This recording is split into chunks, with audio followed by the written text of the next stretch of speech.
Hey, what's up everyone? Welcome to another Week 2 battle here for the St. Louis VGC Draft League. Here we have our match of the week, TapuNani versus Ben. This was a 5-6 matchup in our power rankings. Battle of the Bens here. So we will see Tapu's team, the Totally Toad Schools. They have the Rotom Wash, Ceruledge, Maushold, Excadrill, that is Mega Excadrill, Hisuian Samurott, and Mr. Rime going up against Ben's team, and they are the Lily Cove Land Sharks with that Mega Floette, Aegislash, Vaporeon, Pidgeot, Krookodile, and Mimikyuu. So should be a very fun one. Like I said, two very tough teams. Both had wins in Week 1. They were ranked both within the top 6 of our rankings. So very excited here. We are going to see the lead from Ben of Pidgeot and Krookodile up against the Maushold Ceruledge on the side of Tapu. So we saw the Intimidate go into both here. Very classic lead of the Maushold plus a setup Pokemon here.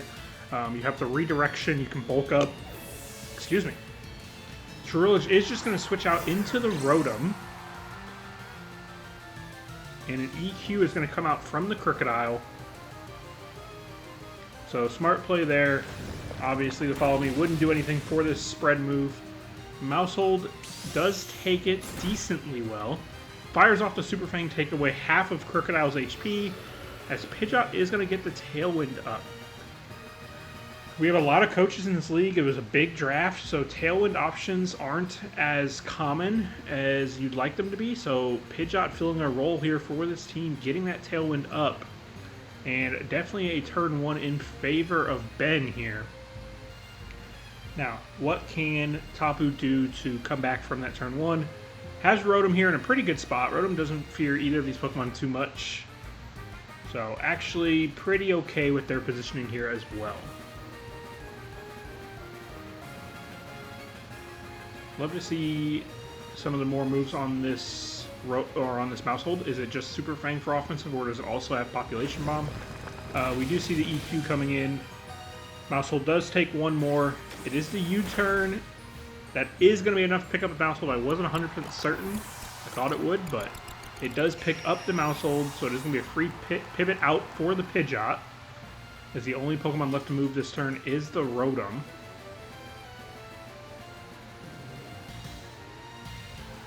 I don't think it's guaranteed, but based on the speed, this Krookodile is probably scarfed into this EQ.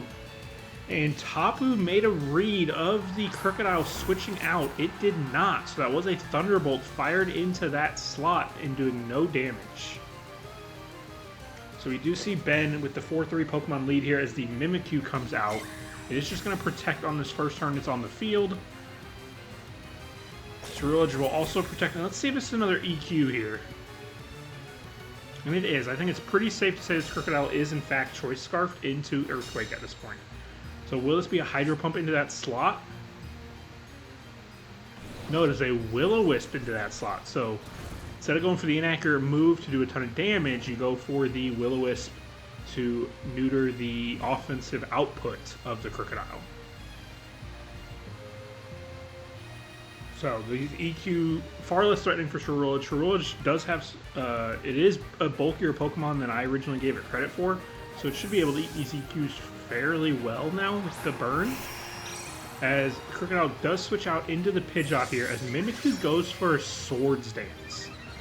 So they set up Mimikyuu here. This could be very threatening, but Ceruledge will do the same and bulk up on its end. So Ceruledge will be +1/+1, and Mimikyuu will be +2 attack. While the Krookodile is burned and not going to be doing as much damage as you'd like it to, it does still have Intimidate. So that can still affect this game and slow down this Ceruledge's setup. As the burn goes into the Mimikyuu, so that is also a physical attacker that has been had its attack cut in half from the burn. So as of right now, it's back to neutral with the Swords Dance and the burn. So Rotom really doing its job here, just burning the field. We haven't really seen an offensive move out of the Pidgeot. We've seen Tailwind. We've seen U-Turn. So we don't really know what else it's packing here. Is it just a Brave Bird one? Or sometimes Pidgeot can be special in certain situations. Usually when it's Mega, this is a regular Pidgeot. But we will see what else it is packing. Or it will just switch out for, you gotta assume the Krookodile for that Intimidate, which is exactly what it is. You're still gonna have to find a way to deal with this Rotom at some point. As the player goes into it, and it is not even a 2-hit knockout after the Swords Dance and the burn. As Bitterblade goes into the Krookodile and picks up the knockout. That is a Ceruledge that was back to neutral. And it does pick out the rest of the health that the Krookodile had, as the Disguise on Mimikyuu is broken by the Thunderbolt from Rotom. So we will see Ben's last Pokemon here. Tapu has really controlled this game, specifically with that Rotom. The Rotom has slowed the pace, throwing those burns out. Rotom's done his job tremendously here. And we do see the last Pokemon is in fact that Mega Floette. So if there's any Pokemon in the game that can turn back games when it needs to, it is Mega Floette, one of the strongest Pokemon in Champions. But this is a big ask for it. This Mimikyu has one Swords Dance up and the burn, so you gotta think maybe a Shadow Sneak into Ceruledge plus a Moonblast, or even maybe a Dazzling Gleam. Maybe you can get there. I don't think that would even be enough. Does Floette go for its own setup and go for Calm Minds here, possibly? Ceruledge is just going to protect, scout it out. It is the Shadow Sneak from the Mimikyu into the Ceruledge. And it is a Calm Mind from the Floette. So Floette is going to try to set up to sweep through the end of this game. The Thunderbolt goes into Mimikyu. It does survive.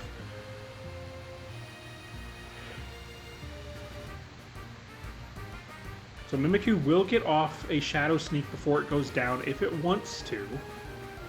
It could go for a more offensive move like Play Rough or something if it chooses to into the Rotom, if it thinks it will survive the turn. But more than likely, I think it will be the Shadow Sneak. It's very intriguing what the last mon is for Tapu. As Mimikyu does go into the Pidgeot. And the Shadow Sneak will not affect it, being that normal type. Moonblast does take out the Rotom. So that is a near perfect play there for Ben to get back in this game.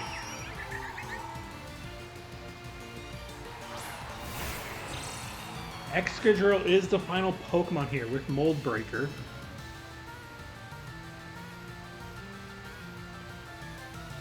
This is an interesting spot. We'll see speed interactions here. And I'll be honest, I don't know Mega Excadrill's speed stat. I know it's fast. I think it should outspeed the Floette and one-shot it. And Tailwind is long gone, I believe. Feels like Tailwind was set up forever ago.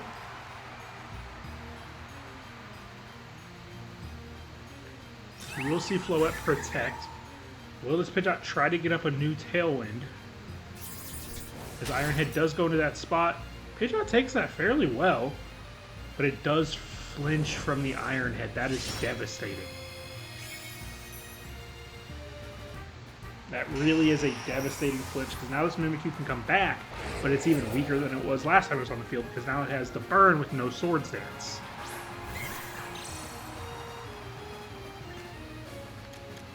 Yeah, Tailwind's been gone. I don't remember seeing which turn exactly it left, but I knew it was gone. So it is a 2v2 here at the end, but again, this Mimikyu is the only Pokemon on the field that is not loving where it's at. The other three are still fully healthy. But you gotta expect, if this Excadrill does outspeed the Floette, it's gotta be pretty much over. I mean, and Floette is looking at two Pokemon it really doesn't want to deal with. Shadow Sneak does go into the Excadrill, doing 8%. Shadow Sneak from Ceruledge going into Mimikyu, picking up the knockout. So now it is, who moves next, the Excadrill or the Floette? I'm expecting it to be the Excadrill. It is. The Iron Head goes into the Floette. and it is enough for the one-hit knockout, as Tapu will pick up the Game 1 win with on the back of that Mega Excadrill at the end. But really, I think the star of Game 1 was that Rotom wash. Rotom, I think, really controlled that game. Excadrill came in and ended it, but Rotom got it to a position where Excadrill was able to do that.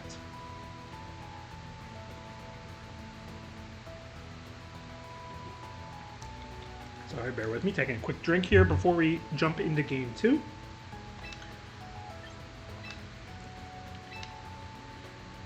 So let's take a look at these teams again and see if we expect any changes here for Game 2. So we saw a top 4 for Tapu, and we saw the Aegislash and the Vaporeon left behind for Ben. So Vaporeon's kind of in an interesting spot. Vaporeon could do some interesting things here. It doesn't like seeing the Rotom, but it's kind of okay with everything else for the most part. Aegislash is always a great Pokemon. The Ceruledge matchup's a little tricky for it. And it definitely doesn't like seeing the Hisuian Samurott. The Pokemon that I'm not sure we see is that Mr. Rime. Don't know if that's the bring here. I'll be honest, I've never touched Mr. Rime. I don't know all of its potential, but I don't know if I see Mr. Rime making an appearance here. And we didn't see Pidgeot do a ton other than set up Tailwind. Now that flinch in the second to last turn was devastating, because if Pidgeot's able to get up a second Tailwind, Floette could outspeed, and at a +1 Calm Mind, maybe if it has Light of Ruin, maybe there was an end game there, but it still looked pretty dire for the Floette at that point. So here we go, Game 2, Tapu leading the series 1-0. We will see that Vaporeon make an appearance. Vaporeon and Krookodile is the lead versus the Rotom Wash and Hisuian Samurott. Probably the two things on Tapu's team that this Vaporeon least wants to see. So, good lead here for Tapu. Really, really strong positioning here. This is going to be interesting. I want to see what the Vaporeon does from this spot. Will the Rotom go for the offensive pressure into Vaporeon, or will it focus getting burns down again on the physical attackers such as this Krookodile?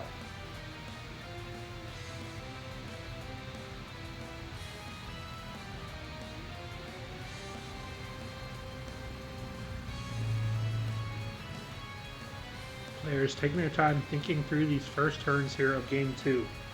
In a lot of matches, turn 1 can be the most important turn of the game. So really thinking through their moves here. It is close combat into the Hisuian Samurott, and that is just going to pick up a one-hit knockout. So Krookodile, as we saw from Game 1, is Choice Scarf, so it is now Choice Scarfed into that close combat. So we do see a Yawn coming out from the Vaporeon. Rotom does protect itself from that. But much like Game 1, a strong turn 1 from Ben. Now in comes the Maushold. I mean, it can protect the it can protect the Rotom, but it is not going to want to see one of these close combats. You got to assume the Ceruledge is probably not the last Pokemon. Because if so, you think maybe you bring in the Ceruledge in this spot over the Maushold. So probably the Mega Excadrill being the fourth for Tapu if I had to guess.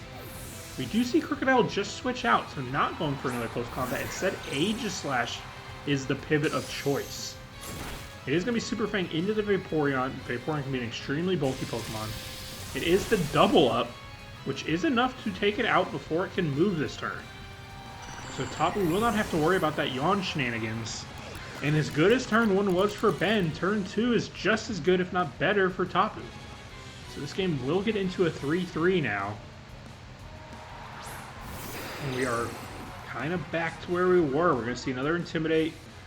Based on the movesets we've seen, shouldn't affect either Pokemon here. But neither of these two on the field really love seeing that Aegislash, other than burn potential. But Aegislash could be a special attacker anyways. So we'll see what this Aegislash is, if it's physical or special. You could always burn the Krookodile as well. You know that one's physical.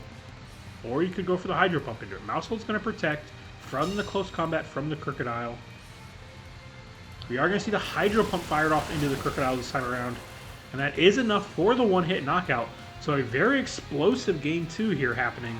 As another knockout. Every turn we've had at least one knockout.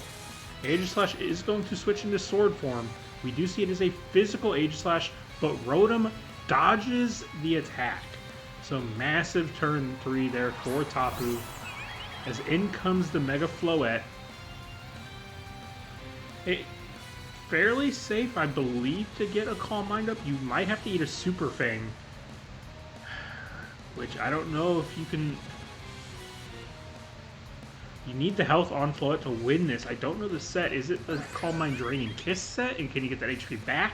Or will that HP loss be permanent? Ben is definitely on the back foot and is down a game. Needs to find a way back from this. As the Floette will Mega. Gotta expect the Maushold to probably outspeed the Floette. As it does and gets off the Super Fang. Now what does Floette do? It just goes for a straight Moonblast into the Rotom. Does about half of its remaining health, but Rotom will eat the Citrus Berry. So now it is free to Will-O-Wisp the Aegislash. So that is another physical attacker burned. And we will see the Poltergeist come out again, but it did fail as the Rotom is no longer holding an item. It ate the Citrus Berry, the item is gone. For Poltergeist to work, the Pokemon has to be holding an item. So, Tapu has won every turn of this match, of this game, since turn 1. Turn 1 went in the favor of Ben, and Tapu has done everything right to take control of this game back and just pretty much dominate it from there. But it's going to fire up another Moonblast. Based on the damage, Rotom should live this, and it does. And there's a Hydro Pump, lands the Hydro Pump into Floette. Floette will also live that. We do see an Iron Head going into the Maushold. Not doing a ton of damage there. So here's the thing though with Maushold is if its only attacking move is Super Fang, it cannot knock out the Floette this turn. So what does Floette have? Does it have access to the Draining Kiss to get health back? Does it have access to the Dazzling Gleam for some spread damage? In comes Excadrill in place of the Rotom. So we do see another Feint. Oh yeah, we saw Feint last turn. That is enough to pick up the Floette. So Feint and Super Fang, the two offensive moves, enough to take down the Floette. Shadow Sneak goes into Excadrill with the burn that's doing so little damage. And it is just a matter of time now before this Aegislash will go down. As Tapu will be picking up this win, getting to 2-0, and looking pretty dominant on his way there. This was a very impressive showing, especially in Game 2 in my opinion. Honestly, both games kind of controlled the pace of the game, brought the game to where he wanted it to be, and very, very impressive showing. So Aegislash is going to do everything in its power to try to get back in this. Going to try to lower the attack of the Excadrill with this King Shield. But Excadrill was not falling for it. So again, just a matter of time here. Excadrill should end up getting this final knockout.